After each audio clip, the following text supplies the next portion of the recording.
Found out my wife of 33 years cheated on me. Worse, she got pregnant and gave the child up for adoption. Now I end up with a divorce and sue her. My wife of 33 years cheated on me, got pregnant, and gave the child up for adoption. Here's how I found out. Last month, while remodeling the bathroom, I stumbled upon something that would forever change my life. It all started with a simple home renovation, a task I had planned to tackle myself. I was excited to finally take on this project, something I'd put off for years. Little did I know, behind the old drywall in my bathroom, I would discover paperwork that would unravel everything I thought I knew about my marriage. I had always been the hands-on type. I've worked as an aircraft mechanic for almost 35 years, so a bathroom remodel wasn't beyond me. My wife had wanted to hire professionals, but I insisted on doing it myself. Why pay someone else when I could manage it? In hindsight, if I'd hired a contractor, I might have never discovered the truth. We met in 1990, both working at the same manufacturing plant. She was on the day shift in quality control, and I worked nights in production. We connected during our company's annual softball tournament, where I played third base and she kept score. After the game, we started talking about life, careers, and the future. We hit it off immediately, and within 18 months, we were married. At 26, we thought we had everything figured out. Kids weren't part of our plan. Our careers and independence mattered most. In 1995, I transitioned into aircraft maintenance, and she supported me wholeheartedly. A few years later, she made a similar switch in her career. Eventually, we both worked for different airlines, and it seemed to work for us. We had enough space in our schedules to maintain a healthy relationship despite the occasional odd hours and travel. In 2005, we bought our dream home, a modest 3-bedroom ranch with a big garage for my projects. By then, my wife had developed a passion for photography, and she joined an exclusive photography club that took her on workshops all over the country. I never gave it much thought. We trusted each other completely. After 33 years of marriage, I thought I knew everything there was to know about her. I had no reason to doubt our relationship. But then, during the bathroom remodel, everything changed. The first day was just demolition. I started early, around 6 a.m., while my wife was already at work. The bathroom had an odd built-in medicine cabinet that took up nearly an entire wall. My wife had always hated it, but we never bothered to replace it. When I pulled it out, I noticed a hidden space behind it, a shallow area possibly used by the previous owners for storage. That's when I found the envelope. It was wedged into the corner, covered in dust. At first, I assumed it was just old paperwork from the previous owners. But when I opened it, my heart sank. The first thing I saw was a positive pregnancy test result from 2006. I froze. My hands started shaking. We had never even tried for kids. The next papers were adoption records, pages and pages of them, along with a birth certificate, medical records, and DNA test results. All of them were dated from the summer of 2006. That was the year my wife told me she was going to Arizona for a 6-week photography workshop. I had helped her pack and even drove her to the airport. But now, it was clear that something had happened during that trip that she had never mentioned. The most shocking part? The father listed on the birth certificate wasn't me. It was a man named Marcus Reynolds. The DNA test was dated just 2 days before the birth certificate. Among the papers were also photos. My wife, clearly pregnant, was standing next to a man who had a camera around his neck. They looked happy.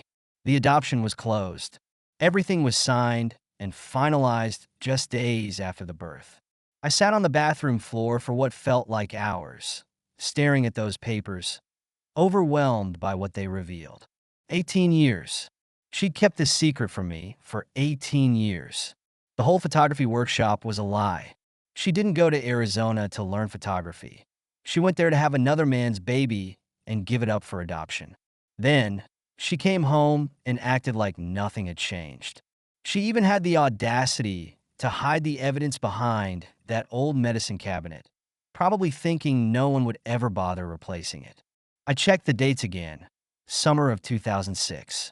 That's when she told me she was going to a landscape photography workshop in Sedona.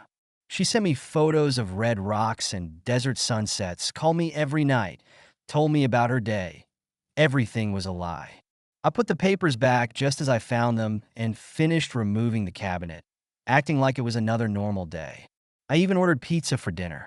When she came home that night, I acted like nothing was wrong. I showed her the demolished cabinet and talked about plans for the new vanity. She had no idea, but soon, her hidden secret would be exposed.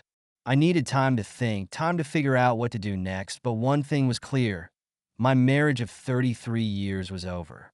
There was no way I could ever trust her again. I had to figure out how to end it. For the next 3 days, I planned my moves carefully. I'm not the type to act impulsively. Working on aircraft taught me that one wrong move can have disastrous consequences.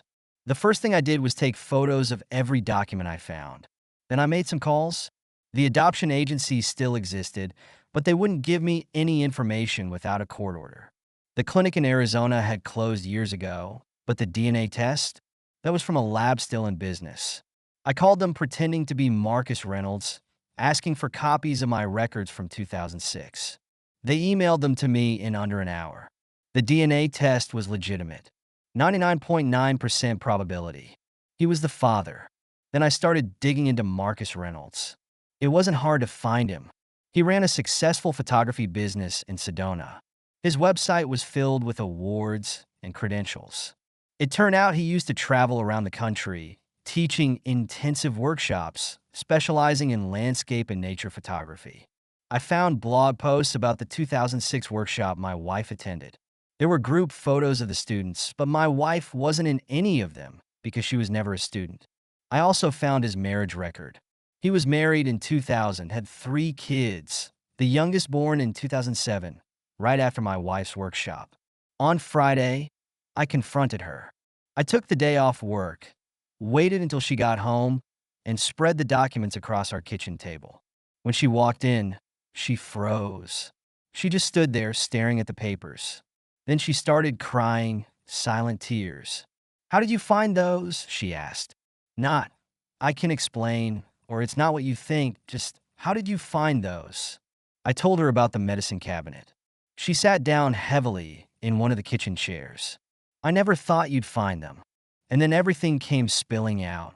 She told me how she met Marcus at a real photography workshop in 2005, how they started talking online, how one thing led to another, how she found out she was pregnant right before another workshop, and how they decided adoption was the best option.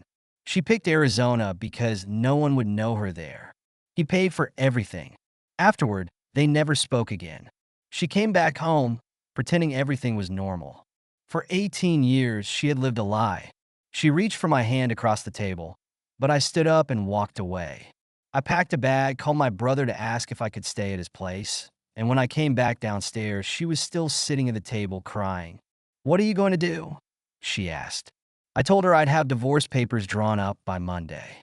And with that, I walked out. 18 years of lies, 33 years of marriage, all ending because of a bathroom remodel and an old medicine cabinet. The first week at my brother's place passed in a blur. I wasn't eating, barely sleeping, just replaying everything in my head. Was any of it real? My brother helped me find a divorce attorney who specialized in high-asset cases. The first meeting was eye-opening. In my state, adultery matters in divorce proceedings, even if it happened years ago.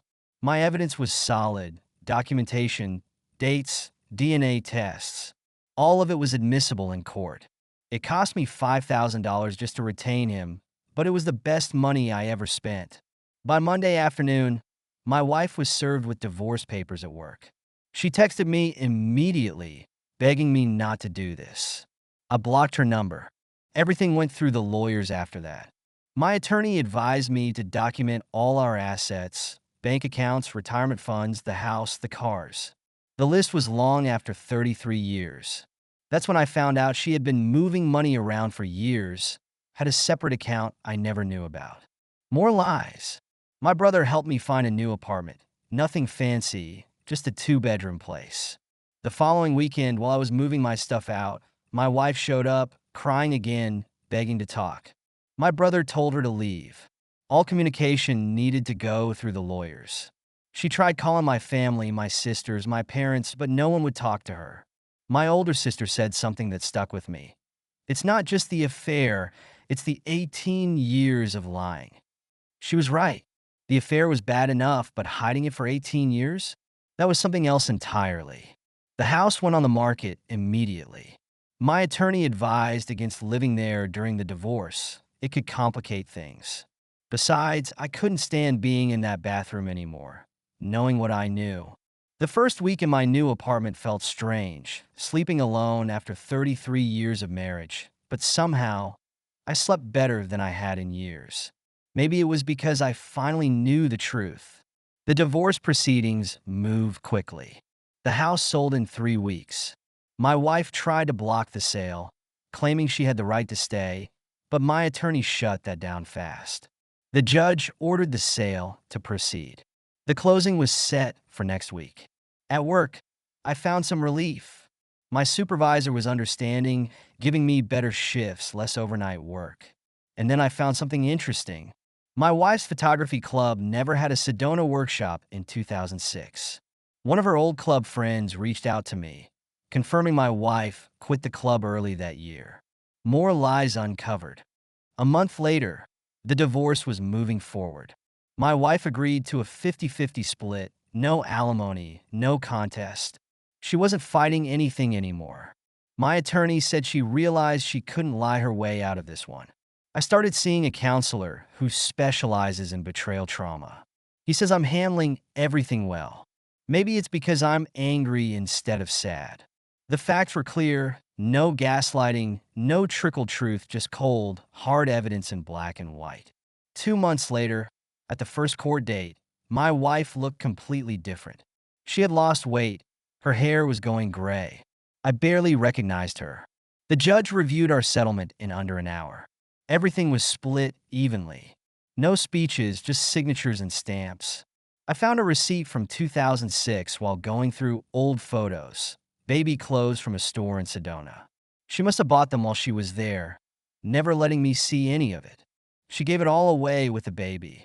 A few months later, the final hearing took just 10 minutes. My wife tried to talk to me in the hallway, but I walked right past her. There was nothing left to explain. That evening, I ran into her sister at the grocery store. She started crying, saying she had no idea what my wife had been doing. I didn't care.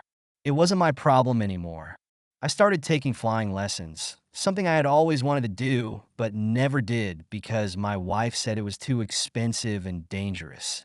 Funny how money isn't tight anymore when you're not supporting lies. A few months later, I earned my private pilot's license.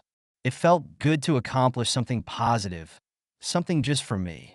The divorce was officially finalized, and I received the papers in the mail. It was a strange feeling, like closing a book after 33 years. I found out some things about Marcus Reynolds, too. His divorce got messy. His wife's lawyer contacted mine, asking for information about the 2006 workshop. Turns out my ex wasn't his only student. There were 6 others, maybe more. My ex tried to contact him, but his lawyer sent her a cease and desist letter. I cleaned out my storage unit and found our wedding album. I dropped it off at her sister's house, just left it on the porch. Some memories belong in the past. I've been busy with work, got certified on the new Airbus models. My pay raise kicks in next month. I'm planning a trip to Alaska, something I've always wanted to do. Now I can fly myself there. My counselor says I'm ready to stop therapy. I'm not angry anymore. I'm not sad either. I'm just free. Someone at work asked if I regretted finding those papers. I told them, you can't regret finding the truth. Even if it hurts, living a lie is worse. This will be my last update. I've got too much ahead of me now. Thank you to everyone who followed my story. The end of something bad is the beginning of something better. It's time for me to start flying my own path. Thank you so much for listening to my story. If you have any thoughts, I'd love to hear them. So please leave a comment.